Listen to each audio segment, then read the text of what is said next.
interesante versión de El Derecho de Vivir en Paz, una canción que ha estado en el corazón de la movilización social por décadas en nuestro país, que fue retomada por este tremendo grupo de creadores y creadoras nacionales en esa versión que fue inspirada en las movilizaciones desde el 18 de octubre y que hoy día hace especial sentido cuando vamos a ir a votar.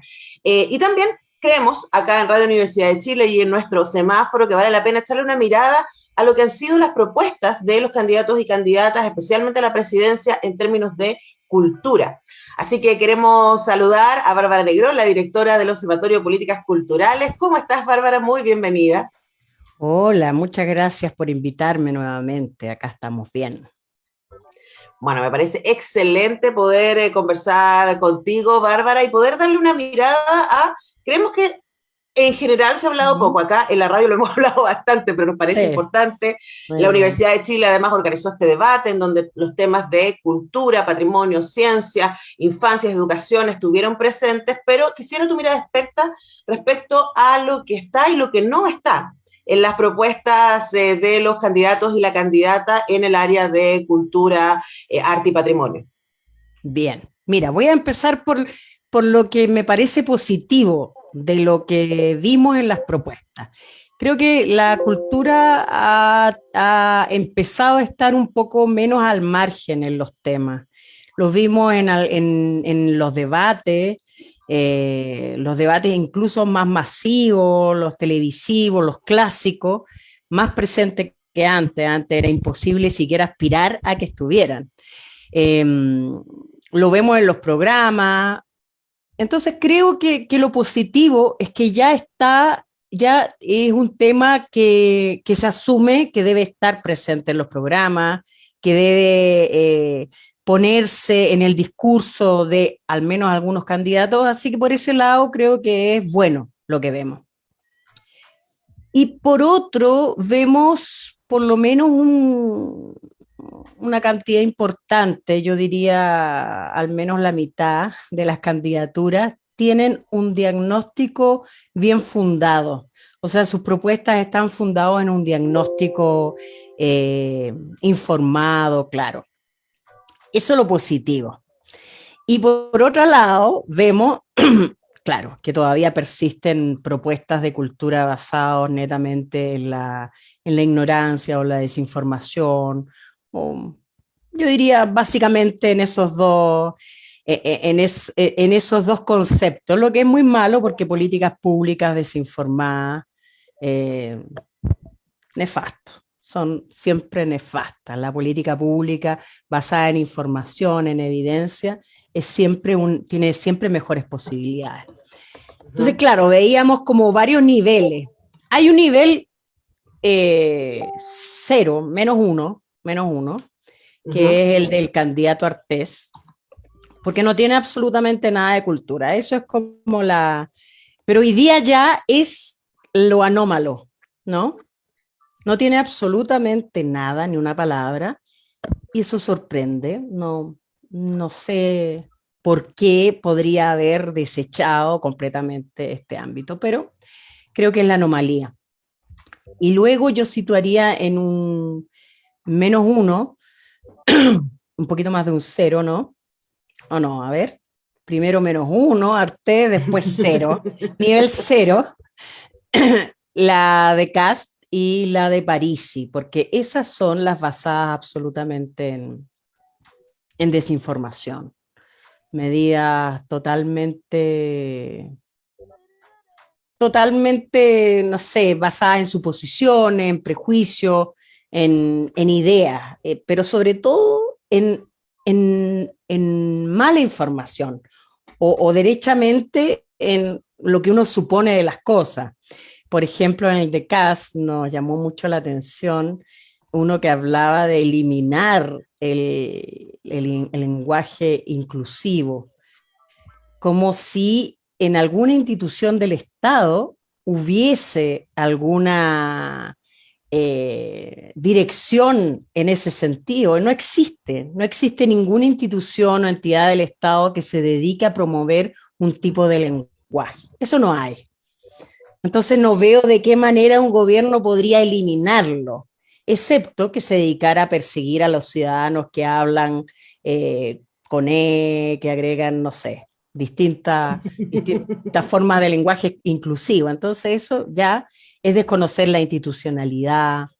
También habla de no dar más recursos, que los concursos no sean ideológicos. Está muy fuerte esta idea de que el arte está ideologizada, ¿no?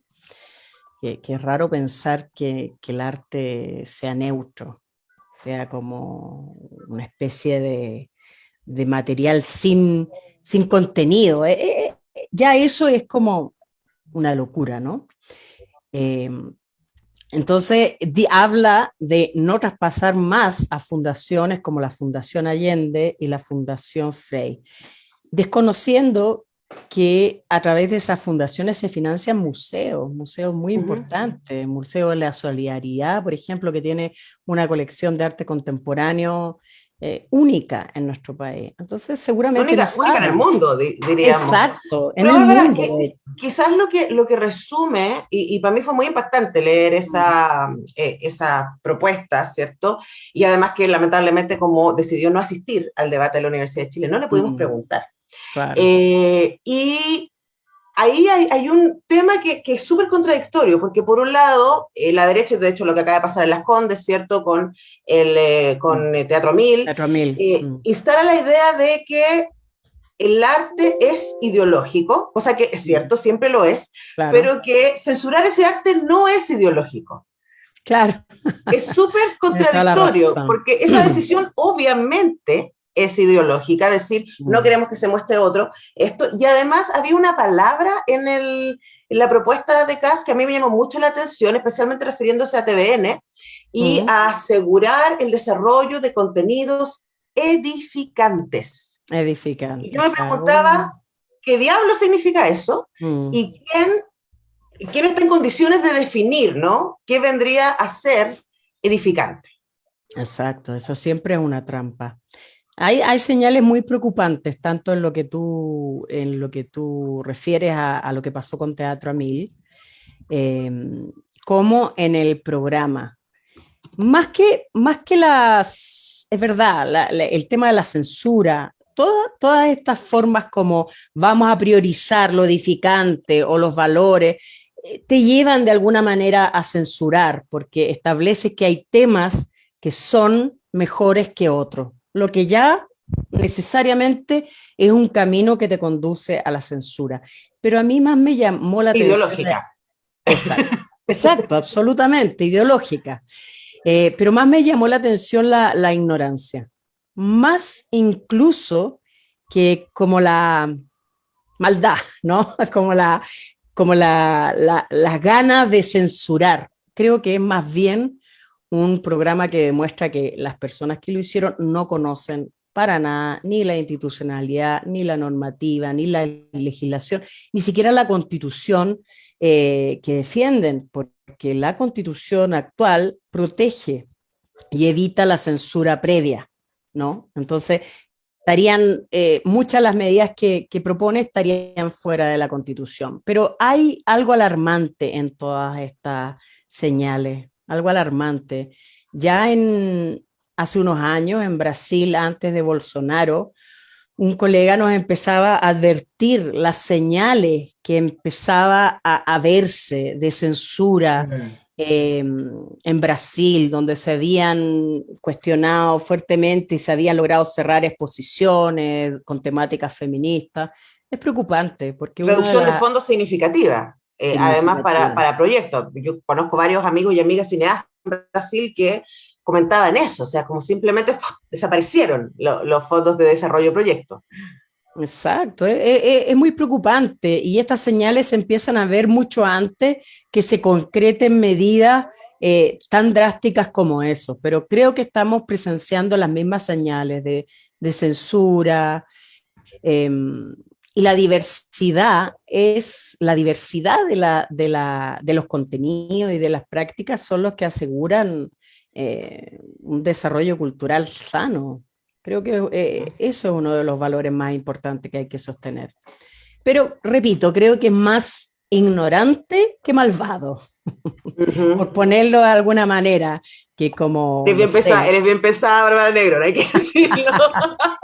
sí, la verdad que creo más en en la estupidez humana que en la maldad humana, Ya. la verdad. Mm. Ahora, vamos al que sea que le toque, o a la que sea que le toque, el próximo gobierno va a tener un montón de desafíos, por supuesto, en el área económica, Tremendo, sí. en el área sanitaria, ¿cierto? Con lo que continúa siendo la pandemia y la crisis social y económica asociada a aquella. Además, la logística, ¿cierto? Tanto en términos prácticos como en términos ideológicos, derechamente, como la puesta en forma, ¿no? De lo que sería la nueva constitución. ¿Y cuáles sientes tú que van a ser los mayores desafíos en el ámbito del arte, la cultura y el patrimonio? Bueno, hay tremendos desafíos en realidad y la mayoría de los candidatos que están en, en, en un programa informado como Boric, Proboste, Sichel, Meo, creo que son los 4 candidatos que tienen un programa correcto, un buen programa. Eh, Haría sí una diferencia con Boric y Proboste, que han puesto el tema de manera mucho más clara en sus debates y en sus franjas. Pero todos ellos tienen, y lo asumieron, el desafío de incrementar el presupuesto a un 1%. Eso es tremendo porque significa pasar de un 0,3 a un 1%. Y en una institucionalidad debilitada, tremendamente debilitada durante este gobierno, que había empezado a transformarse, o sea, que se transformó en el ministerio con todas las complicaciones que eso significaba y con mucho menos recursos de los que necesitaba para hacerlo. Entonces tenemos una institucionalidad frágil por ejemplo, un incremento de los fondos un incremento de los procesos de fondos concursables sin que haya capacidad para hacer ese seguimiento, una burocratización muy grande. Eh, entonces tiene primero un desafío doméstico enorme, que no es menor, que podríamos haber empezado una situación mejor, ¿no? Claro, O sea, claro. aumenta el presupuesto, si es que todo sale bien, pero en una institución que requiere más gente, la gente además está tremendamente afectada, los mismos funcionarios reventados por Absolutamente, el sí. trabajo, Porque entonces quienes eso estamos al otro es lado complejo. rindiendo fondos o etcétera, es como Claro, muy frustrante porque siempre no nos contestan los mails y claro, no, porque no no dan responden cuando tienen que abasto. responder, etcétera. Pero finalmente también, los que conocemos gente que trabaja en el ministerio, decimos, bueno, pero están de un sobreexplote. Exacto, O sea, digamos que el Ministerio de la Cultura, no solamente en términos simbólicos, ha sido muy maltratado en muy este maltratado. gobierno, sino también en términos logísticos. Sí, sí, por supuesto. O sea, lo que es para todo el Estado un debilitamiento por un mal gobierno en cultura, pasa exactamente lo mismo, por la falta de liderazgo también de la ministra. Hay unas relaciones totalmente eh, afectadas con los gremios. O sea, hay mucho que reconstruir en lo doméstico. Entonces ya es un desafío tratar de mejorar el piso desde el cual avanzar. Y luego, bueno, son tantos los pendientes en cultura que creo Uh que -huh. el tema de la educación tiene que ser un tremendo tema, un presidente o presidenta que entienda el poder que tiene la cultura, el arte, el patrimonio dentro de la educación, va a tener que hacer ahí un engranaje importante. Hasta ahora el Ministerio de Educación y el Ministerio de Cultura han tenido una relación muy distante, una falta de trabajo conjunto que es preocupante. Ahí hay que intervenir y para eso tiene que ser desde el presidente. Si el presidente o presidenta entiende esa potencia, puede generar un cambio significativo, significativo. Y Bueno, hay luego un están montón. los trabajadores, ¿no? De la cultura. Claro, hay propuestas en ese sentido, por lo menos yo lo leí